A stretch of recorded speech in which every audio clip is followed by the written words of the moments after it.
అందరికీ నమస్కారం. శ్రీ అపరాజిత వంటిల్లు స్వాగతం. నేను మీ భవాని. ఈరోజు వీడియో పొద్దున్నే టిఫిన్ అయినా సాయంత్రం పూట అయినా తినడానికి పుల్కా చేసుకుంటాం కదా, అలా ఈరోజు పన్నీర్ కూర వండి పుల్కా చేస్తున్నాము. ఇది మా అమ్మాయి చేస్తుంది.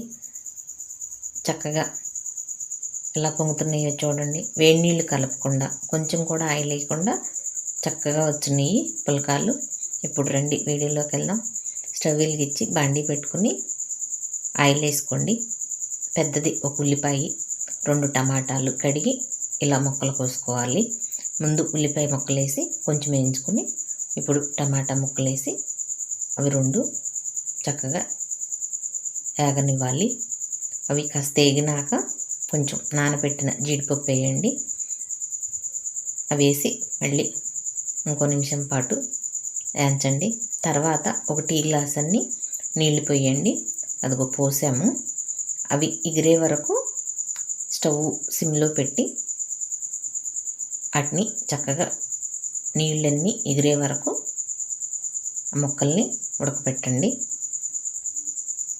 మూత పెట్టి మధ్య మధ్యలో తీస్తా కలుపుకుంటూ ఆ నీళ్ళని అన్నీ ఎగరనివ్వండి.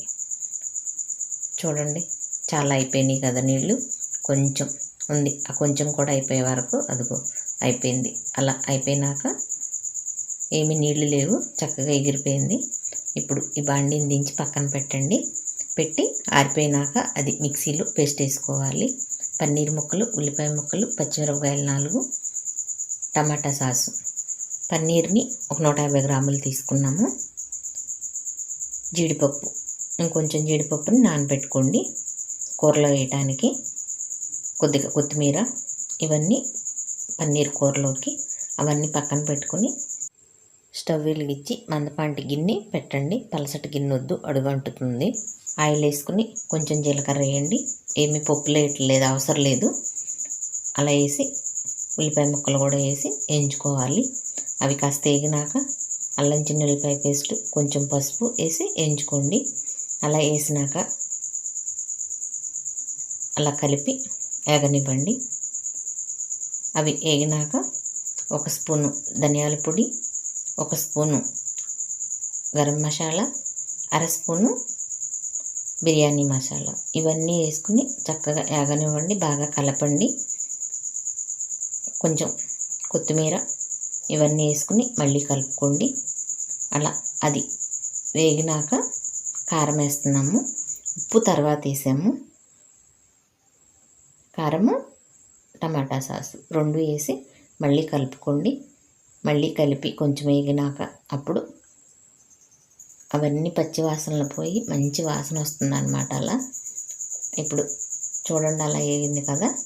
దీంట్లో ఒక 3 స్పూన్లకి పెరిగేస్తున్నాము. ఆ పెరిగేసి అది కూడా కలుపుకోవాలి. జీడిపప్పు ఇవన్నీ వేసుకుని మళ్ళీ కలుపుకొని చక్కగా వేగనివ్వండి. ఇప్పుడు పెరిగేసాము కదా, ఆ నీరంతా పోయే వరకు అది వేగాలి. ఇప్పుడు ఇందాక చెప్పా కదా, టమాటాలు, ఉల్లిపాయ ముక్కలు, జీడిపప్పు వేయించాం కదా, ఉడకపెట్టాము. వాటిని మెత్తగా అలా పేస్ట్ వేసుకోవాలి. ఇప్పుడు ఈ పేస్ట్ వేసేసుకుని ఉప్పు సరిపోని వేసుకోండి. ఉప్పు, కారం, మసాలాలు ఏవైనా సరే మీరు ఎలా తింటారో అలా మీకు తగినట్టు వేసుకోండి. ఇప్పుడు అవన్నీ వేసి ఒకసారి కలుపుకొని మూత పెట్టేయండి. కొంచెం సేపు అలా ఉడకనివ్వండి. మూత తీసి ఒకసారి గుజ్జునంతా కలుపుకుని కసని నీళ్లు పోసి కలుపుకోవాలి. మా అమ్మాయి బాగా చేస్తుంది పుల్కాలు, ఈ కూర పన్నీర్ కూర. ఇప్పుడు ఇందాక జార్లో కొంచెం ఉంది కదా, దాంట్లో ఒక 1/2 గ్లాసు నీళ్ళు పోసి ఆ జార్లో అదంతా కలిపి ఇప్పుడు ఆ కూరలోకి పోసాము. ఇంకో గ్లాసు నీళ్లు పోసాం. మొత్తం 1.5 గ్లాసు నీళ్లు, అంటే 300 ml నీళ్లు ఈ కూరలోకి పోసాము. పలసగా అలా కలుపుకోవాలి, ఎందుకంటే ఉడకాలి కదా. ఉడికి చిక్కబడితే అప్పుడు కూర రుచిగా ఉంటుంది. అందుకని అన్ని నీళ్లు పోసుకోవాలి, లేకపోతే గట్టిగా అయిపోతుంది, బాగోదు. అలా పోసి కలిపి మూత పెట్టుకుని మళ్ళీ తీసి చక్కగా ఉడుకుతుంది చూడండి. పచ్చిమిరపకాయ ముక్కలు ఇప్పుడు వేసాము. మా అమ్మాయి ఇప్పుడు వేస్తుందంట, అందుకని ఇప్పుడు వేయమంది, అందుకని వేసాను. అలా వేసి ఒకసారి కలిపేసి మళ్ళీ మూత పెట్టుకోండి.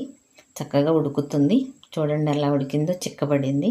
ఇప్పుడు పన్నీర్ వేసుకోవాలి. ఆ పన్నీర్ ముక్కల్ని చక్కగా చిన్నగా కోసాము. మీకు నచ్చిన విధంగా కోసుకోండి.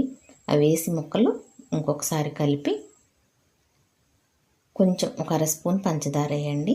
రుచిగా ఉంటుంది. ఈ రుచి వేరు ఉంటుంది.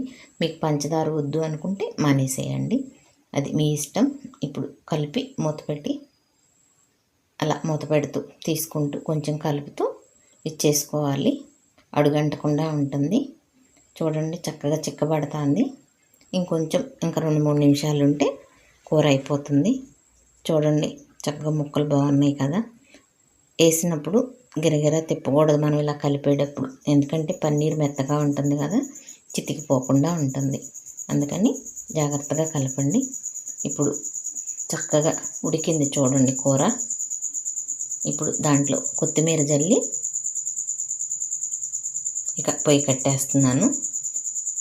ఈ కుక్కర్ని పక్కన పెట్టుకోవాలి. నేను ఇక్కడ కూర తిప్పటం లేదనమాట, చక్కగా ఉడికింది అందుకని.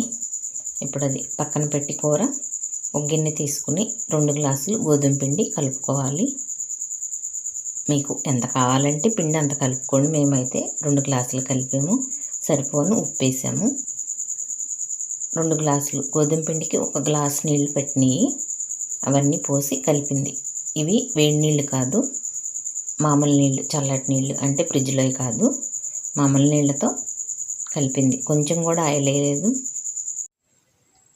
పిండిని చపాతీ పిండి కంటే కొంచెం మెత్తగా కలుపుకోవాలి. చపాతీ పిండి అంత గట్టిగా వద్దు. ఇలా పిండి బాగా మెదుపుతూ బాగా పిండిని కలుపుకుంటే, పిండిని ఎంత బాగా కలిపితే పులకాలు అంత బాగా వస్తాయి అన్నమాట. ఇలా పిండిని కలపండి. చూడండి పిండి కలపడం అయిపోయింది. ఇక ఒక 10 నిమిషాలు అలా మూత పెట్టి పక్కన పెట్టండి. అలా కలుపుకోవాలి పిండిని. మూత పెట్టి పక్కన పెట్టేసి 10 నిమిషాల తర్వాత మళ్ళీ పిండిని తీసుకుని మళ్ళీ ఓ 4 నిమిషాలు పిండిని బాగా కలపండి. అలా కలిపితే చక్కగా వస్తాయి అన్నమాట. అప్పడం చేసుకుంటుంటేనే పులకాలు తెలిసిపోతుంది, చక్కగా బాగా వస్తాయి అలా పిండి బాగా కలుపుకుంటే. ఆ పిండిని అలా కలిపి చిన్న చిన్న ఉండలుగా చేసి పక్కన పెట్టుకోవాలి. అలా పక్కన పెట్టి ఒక గిన్నెలోకి తీసుకోండి. ఇవి చాలా బాగుంటాయి. ఇలా మీరు కూడా చేసి చూడండి. కొందరు వేడి నీళ్ళు కలుపుతారు కదా, అలా వేడి నీళ్ళు కలపకుండా మామూలు నీళ్ళతోనే చాలా బాగా పొంగినాయి పులకాలు. ఇప్పుడు ఇక్కడ ఒక మాట చెప్పాలి. ఇక్కడ పుల్కా చేయడానికి పిండి గోధుమ పిండి వాడట్లేదు, బియ్యం పిండి వేస్తుంది. బియ్యం పిండి వేయటం వల్ల పుల్కాలు చక్కగా పొంగుతాయి అంట. ఇంకోటి, మనం ఒకదాని మీద ఒకటి పెట్టిన ప్లేట్లో అతకకుండా చక్కగా విడిగా విడిగా ఉంటాయి. అందుకని అలా బియ్యం పిండితో చేసింది. ఇప్పుడు అవి పులకాలు చేయటం అయిపోయింది. స్టవ్ వెలిగించి పెనం పెట్టి, పెనం వేడెక్కినాక అలా పులకాయ వేసి దాన్ని కొంచెం అటు ఇటు తిప్పుతూ, చూడండి బుడగలల్లే వస్తున్నాయి కదా, అలా వచ్చినప్పుడు తీసి పొయ్యి మీద పెట్టేయండి. చూడండి ఎలా పొంగిందో, పూరి పొంగినట్టు పొంగింది. భలేగా పొంగినాయి అన్నీ పొరోటాలన్నీ. కానీ సెగని మీరు ఎక్కువ తక్కువ చేసుకుంటూ కాల్చుకోండి. తనైతే చాలా స్పీడ్గా కాల్చేసింది, తొందరగా. మీకు మాడిపోతాయని భయం ఉంటే కొత్తగా చేసేవాళ్ళైనా ఎవరైనా కొంచెం సెగని తక్కువ ఎక్కువ పెట్టుకుంటూ కాల్చుకోండి. చూడండి విడిగా పొయ్యి మీదే కాదు, పెనం మీద కూడా ఎలా పొంగినాయో చూడండి. పులకాలు చాలా బాగా పొంగాయి, పూరీలు పొంగినట్టు చాలా పొంగినాయి. చక్కగా కాలినవి అన్నీ బాగున్నాయి. ఇక ఇప్పుడు ఒక గిన్నెలోకి కూర తీసుకుని ప్లేట్లోకి పులకాలు పెట్టుకుని ఇక తింటమే.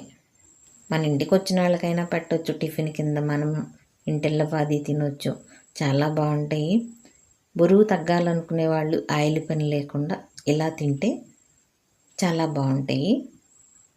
కొంచెం కూడా ఆయిల్ వేయలేదు కదా అలా, అందుకని ఇలా వండి చూడండి మీరు కూడా. చపాతీలు కంటే ఈ పులకాలు బరువు తగ్గాలనుకున్న వాళ్ళకి బాగా ఉపయోగం. చూడండి ఎంత మెత్తగా ఉందో కదా, చక్కగా పొరలు పొరలుగా బాగా కాలినవి, చాలా మెత్తగా ఉన్నాయి. ఉదయం పూట చేసుకుంటే సాయంత్రం వరకు అలా హాట్ బాక్స్లో పెట్టుకుంటే మెత్తగా ఉంటాయి అన్నమాట. పన్నీరు కూర పుల్కాలు చాలా బాగున్నాయి. నచ్చిందా వీడియో? కామెంట్ చేయండి, లైక్ చేయండి, సబ్స్క్రైబ్